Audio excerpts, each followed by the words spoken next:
This is Dayanowski of the Sporting News speaking with Claressa Shields, who fights June 3rd, Hanna Gabriels, in the Little Caesars Arena. Claressa, how important is this fight for you to be fighting in front of family, friends, Little Caesars Arena, packed house? I'm just happy that I'm fighting here in America. That's something that I have wanted to do. I haven't fought in America in 2 years. I have prepped here. I have done camps in Florida, Detroit, Flint.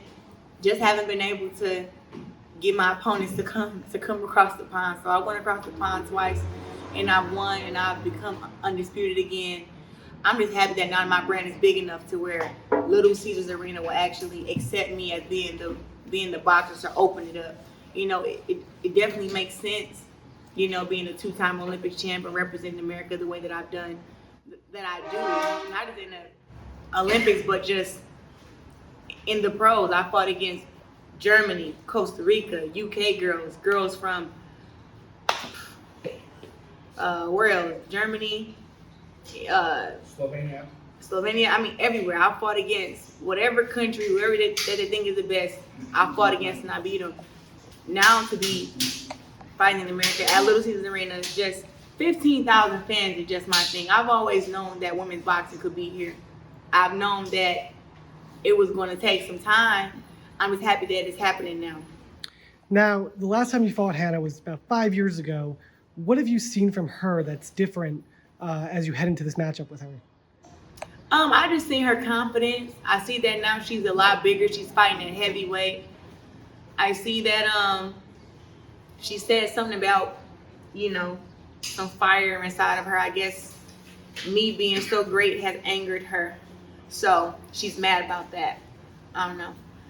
That's all I've seen so far.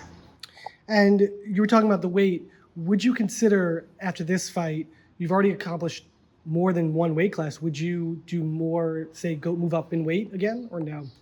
More to 68 or 75? Either or.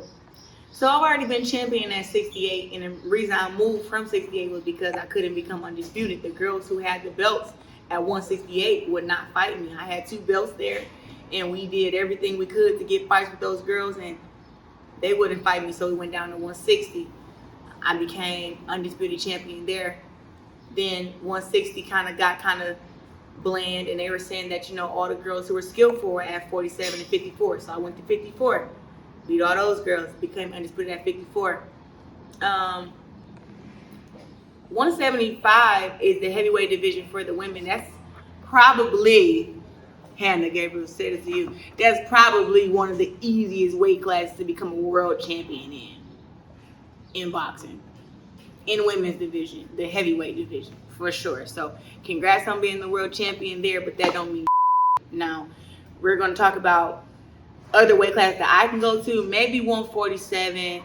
I will fight the girls at 54, but as of right now, Natasha Jonas is scared shitless of me. She turned down a lot of money to fight against me. And Terry Harper hasn't said my name yet. I'm waiting. I'm listening. And Cecilia Brockis, they're going to fight. But I will fight at 54 again. If there's a girl that want to fight me at 47 for a belt, I'll go there. But I don't have any desire to go to 75. And then 68, there's only one champion there, and that's Franchon Cruz. And right now she's getting ready for Savannah Marshall.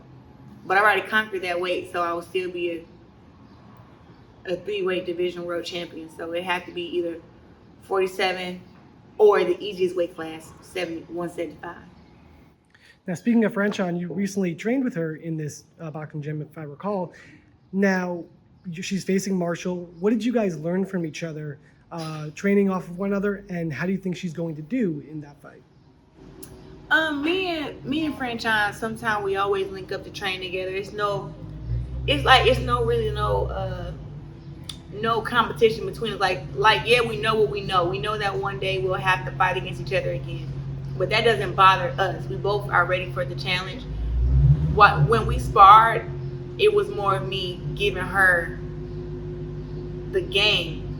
I've been in the ring with Marshall for 10 rounds. I was able to win 8 of those rounds. Or even 9. I don't know. Whatever make y'all comfortable. But just letting her know and just showing her some things that could give her the edge in the fight. I feel like Franchon already has enough without my help to to beat Savannah Marshall, if I'm being honest. But it's different. You go into hostile territory. You will have to overcome some things in the ring with Marshall, and her size is one. But I don't think that that'll be a problem with Franchon, because Franchon is just as big as Marshall. And I think that's why Marshall skipped 168 and came to 60, because she's a weight bully. So I think that Franchon is going to beat Savannah Marshall. She just has to be in the best shape, have her head on right, and don't let the crowd get to her. And how do you think your fight is going to go? What's your prediction for your fight? I hate these. I hate having to predict what I'm going to do. I keep it simple. I'm going to win. But with me knowing how dangerous Hanna Gabriels is, my goal is to knock her out soon as the chance comes. You know, she's a dangerous fighter. I don't want to be in the ring with her for 10 rounds, if that makes, and that's respect to her, knowing that she has a sneaky uppercut. She's strong. She's a competitor. And she's strong all the rounds. So it's like, I don't want to be in the ring with her for 10 rounds. So my goal is to train to catch her with that one shot or multiple shots and get the fight over with. So that's what we're training for. I'm not training. I'm going to be in shape for 10 rounds. I'm always in shape, in the best shape. But I am still training to calculate where that one shot is or where those multiple shots are to land them and get her out of there, because she's very dangerous. We're here with the GWOAT, Claressa Shields, facing June 3rd, Little Caesars Arena, Hanna Gabriels. Good luck, champ.